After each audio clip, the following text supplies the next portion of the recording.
Good afternoon. As you introduced, I am Kim Jinsoo from Hanyang University.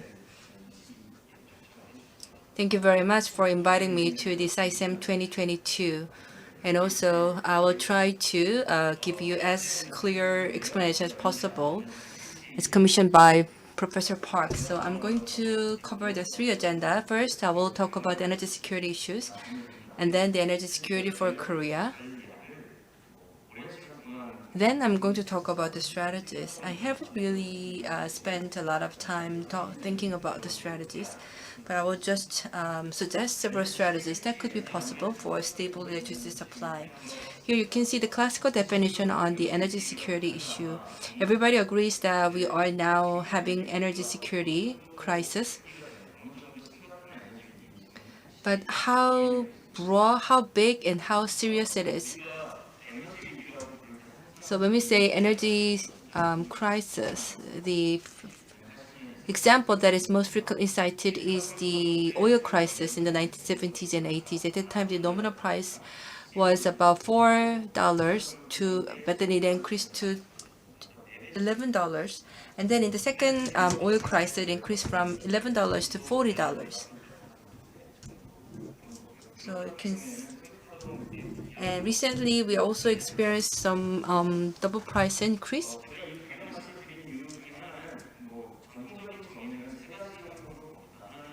So, but for the energy security issues, there are three elements that need to be secure. First is availability, accessibility, and affordability. And the fourth one is the acceptability. So disruption does not always mean the crisis. Rather, if the price goes up just too high to be affordable, then again, this could be another form of the crisis. So the supply interruption or is disruption. Yes, this is an important element of the crisis, but at the same time, we have to think about the price and how to maintain the price range affordable. And also, there are a lot of paradigm changes on energy security issues.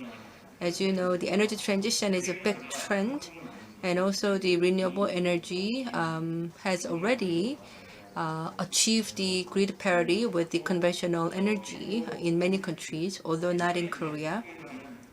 And also, we have some oil peak debates. In other words, in the past, we talked a lot about when will the oil supply will reach its peak.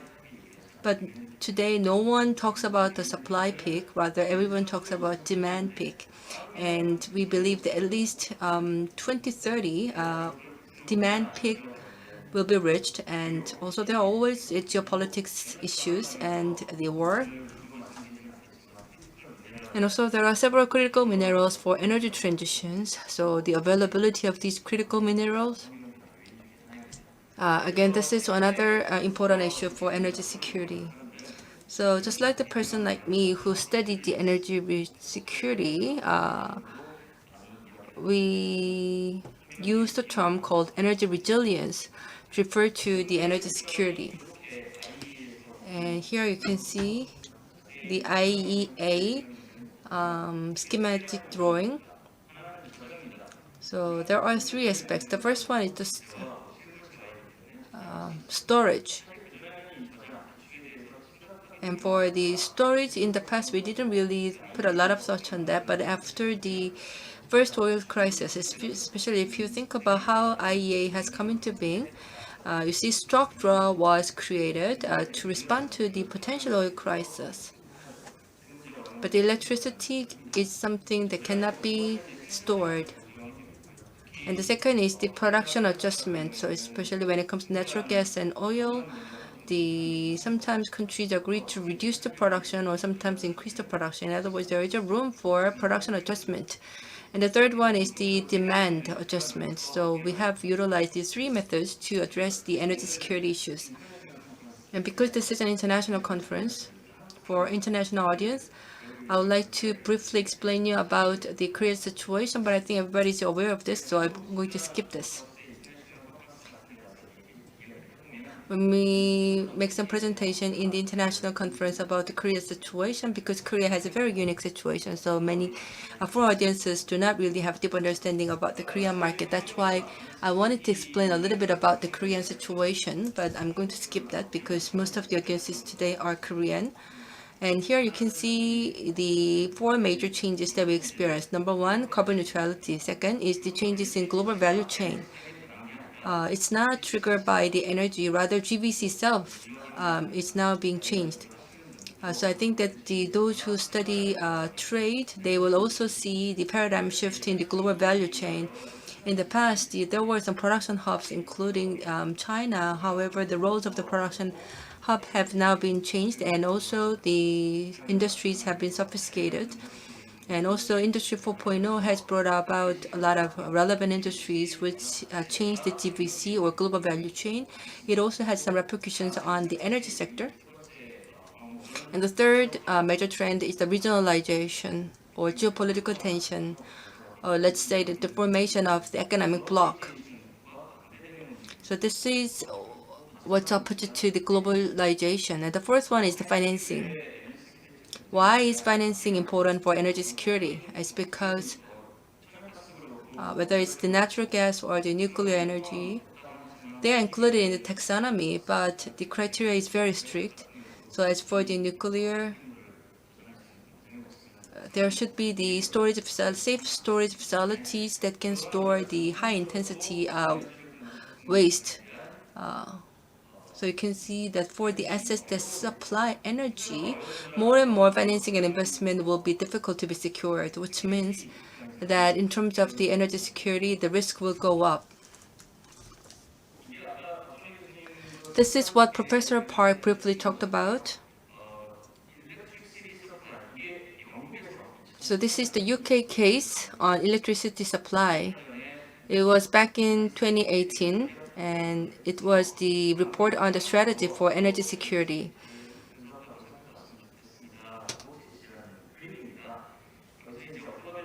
And here you can see the affordability, reliability, and availability.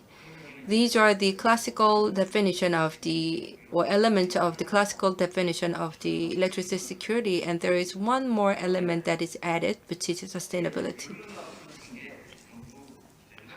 And the everything in red box, they are related with the energy securities.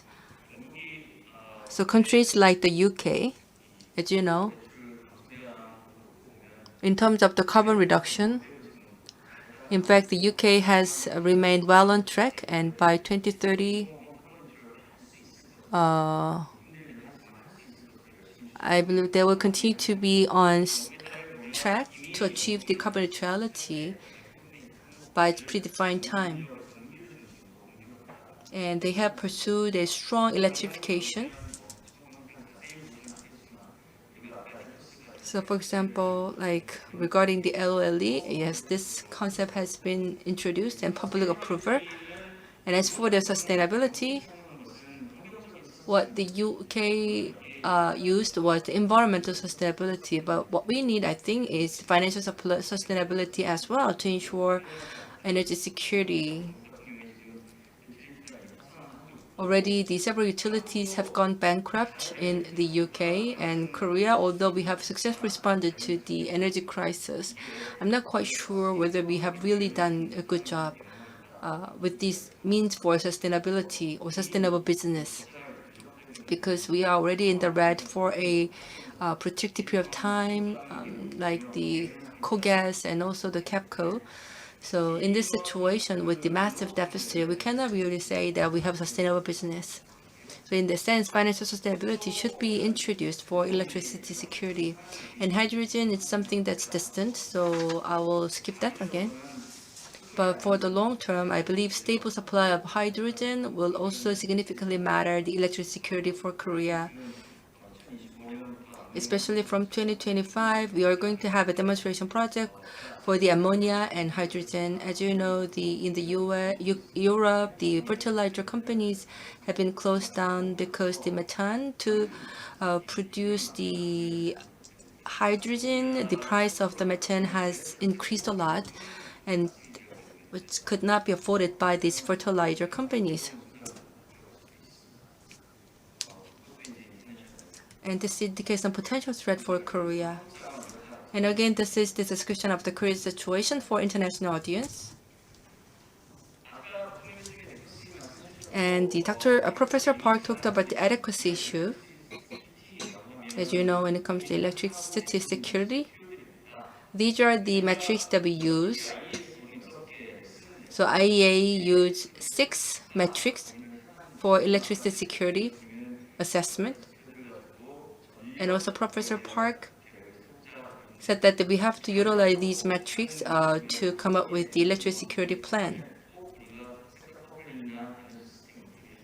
And rather, although we don't talk about the sector coupling or the energy system integration for the security, I think the boundaries between electricity and energy will be blurred. Anyway, so for these items, we have to come up with the assessment strategies. For example, as for the operational security, this is the ability of the electric system to retain a normal state or to return to a normal state after the event occurs or after a shock occurs. And adequacy, I think this is something that you are familiar with, so I'm not going to explain that. Resilience is a new concept, and one of the characteristics of the resilience is that when the shock occurs, yes, this is ability for recovery, but at the same time, it's the ability to absorb, accommodate, and recover the short-term shocks and long-term changes.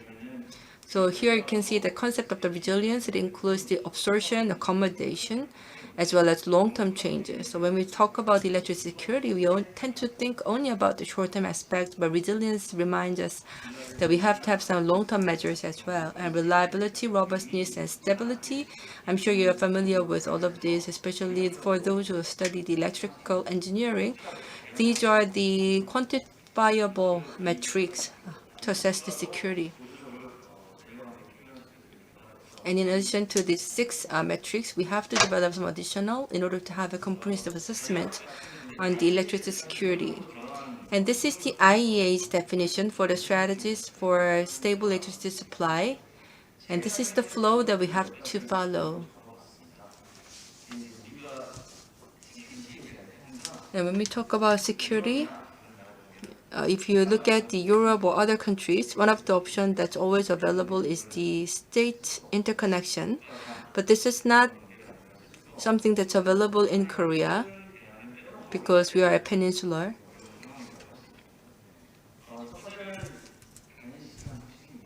So the first thing that we can go for is the market innovation. And here you can see that depending on the types of the market, you can see what kind of decisions have to be made. And in Korea, because we have a centrally planned market, we have a lot of things that need to be decided. But as I said earlier, the GVC value chain will be changed, and also changes will take place rapidly. And therefore, with this centrally planned market and with a lot of decisions to be made, we cannot catch up with the changes in the world.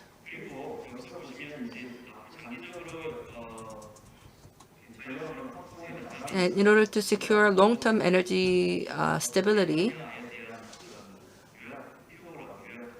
here you see who does what and when. And you can see that not everything is determined by the Ministry of Energy, rather the government regulatory agencies, as well as the SICEM or FERC, as well as system operators, electric utility, standards bodies.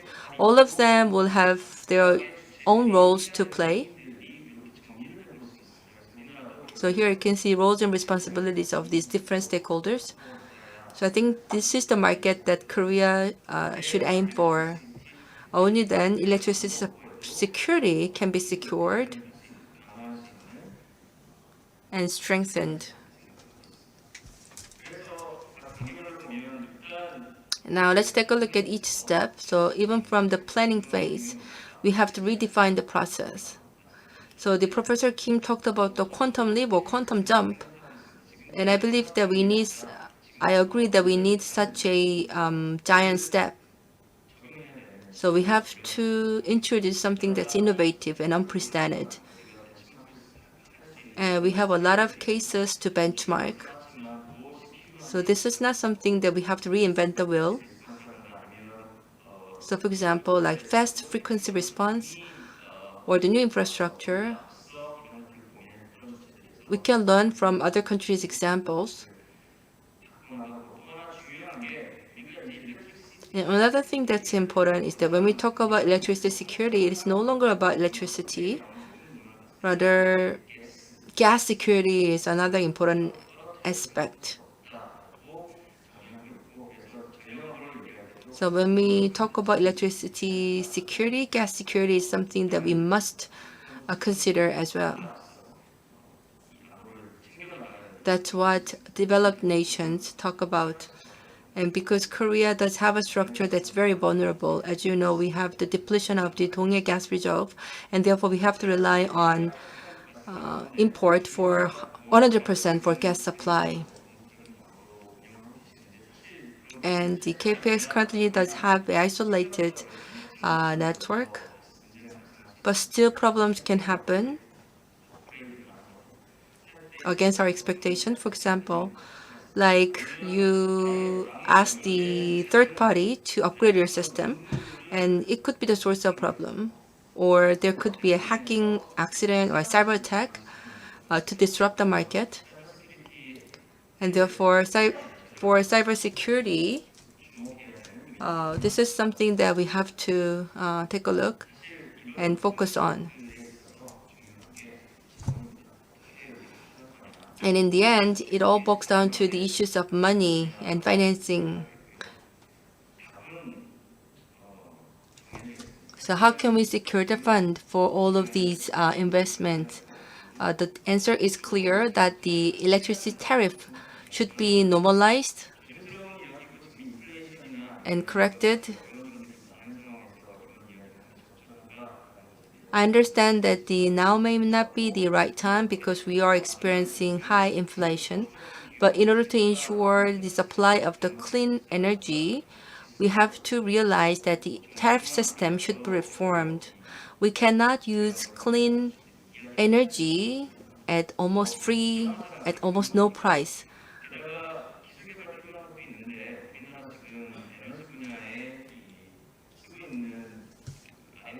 And also, if you look at the R&D expenditure in energy sector, it represents only 4 to 5% of the energy sector's value added. But according to IEA, we need something more than that. So we have to double our investment, R&D investment, in order to have competitiveness.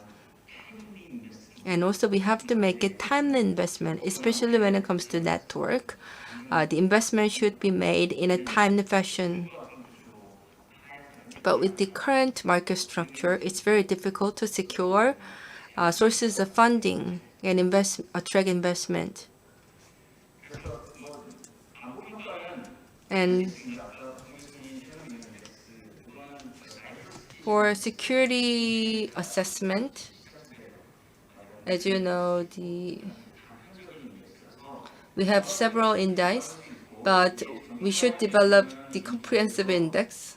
And for conventional resources, the Korean government has already developed a system called Resource Security Diagnosis System, and they use 20 metrics or criteria for the assessment of the security. So these need to be expanded to cover different kinds of energy, not just the conventional ones.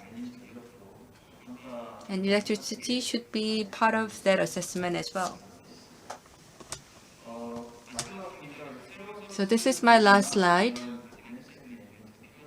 So new services have to be introduced, and everybody will agree that demand-side management is critical. Yes, so as we discussed in the earlier sessions, we have to introduce new services, including auxiliary services. And also, demand-side management is very critical. This is something that we cannot over-exaggerate. So we talk a lot about the DR, a plus DR, but can really make the load shifting or balancing. So there are a lot of things that need to be resolved, and also whether our market structure is sufficient enough to accommodate DR or DR plus. And the answer is no. So this indicates that we have a long way to go for effective and stable electricity supply. And so this will be the end of my presentation, and I would like to thank you all for your time and attention.